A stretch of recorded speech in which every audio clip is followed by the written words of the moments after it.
اقرأ باسم ربك الذي خلق.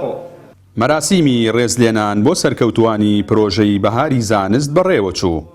پرۆژەکە لەلایەن لقی تەقتەقی ڕێکخراوی قوتابیانی کوردستان سەرپەرشتی دەکرێت. لا پرۆژەکەدا زیاتر لە 200 فێرخواز و بەشدار بوو بە جیاوازی ئاست و تەمەن و ڕەگەزەوە بەشدار بوون.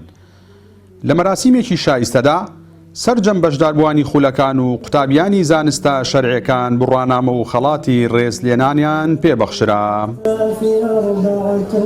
لە ڕابردووە بەردەوام لە خولی قورئان بوتم و تا قیراءەت ئینجازە وەرگرتنی قورئان. ئێستا لە ئەربەعونەوەویە بەشدار بوتم دەوری مانگونیوێک مانگێک بەشداری کرد بەڕاستی زۆر سوودم دەبینی.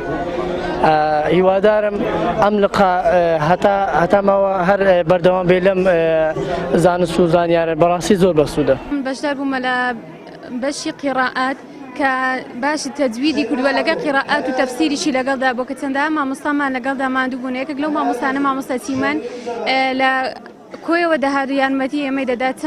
چەندین تەڵەبەمانە بوو کە توانیمان بە پلەیەکی باش تەجوید بەدەست بێنین. ئەمە ڕێگایەک زۆر باشە بۆ ئەوەی کە زۆرێک لە مرۆڤەکان فێری ئەوە ببن ئاشنای دینەکەی خۆیان ببن و لە ئاینی ئیسلام و یاساکانی تێبگەن. سوپاس و دەستخۆشی تایبەتمان هەیە بۆ ئەو مامۆستایانی کەوانە بێژن بۆ کەسانی کە دەستێکی خێریان هەبووە لە دانانی ئەم مەدرسەیە و دەستی خێریان هەبووە لە بەرەو پێشچوونی ئەم مەدرسەیە و بنیاننانەوەی دووبارە و گەشە پێکردنی بۆ ناوچە جیاوازەکان. ئەمە شتێکی زۆر باشە لەبەرەوەی گەنجێکی زۆر ئێستا الحەمدولله بەرەو ڕێی مەدرسەکانە و بەرەو ڕێی دینی خوایە بەرەو پێشچوونێکی باش دەکات لە دین وەک گوتم کە لە دین و ژینیا پێشکەوتوو دەبێت.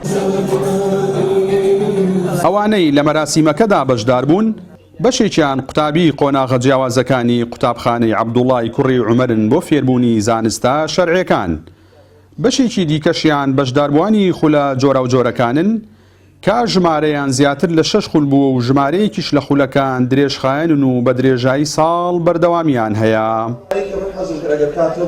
ئامانج لەم مەراسیمە زیاتر ڕێزێنان و خەڵاتکردنی قوتابیانمانە و ناساندنیانە بە جەماوەر و بە خەڵکی خۆشەویستی مەنتیقەکەمان. بەشێ لە خولەکانمان تا ئێستا بەردەوامن، بەڵام لە ساڵی 2020 دەستی پێکردووە کەواتە ئەوانشمان ناوەتە ناو ئەوەی کە خەڵاتیان ئەدەین و بڕۆنامەیان بەسەرا دابەشەکەین.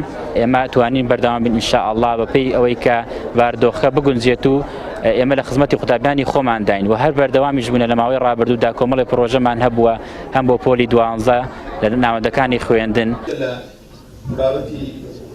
بە مەبەستی گرنگجیدان بە هەردوو کایەی ڕوحی و پەروەردەی گەنجان و زیندووکردنەوەی زانستی شەرعی ساڵانە و لە لوق و ناوەندەکانی ڕێکخراوی قوتابیانی کوردستان دەیان خول و پرۆژەی جۆرا و جۆر بەڕێوە دەچن.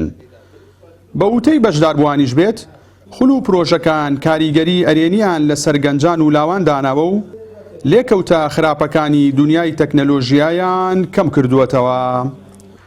جەلال جەباری، کەناڵی ئاسمانی پەیام، ناحیەی تەقتاق.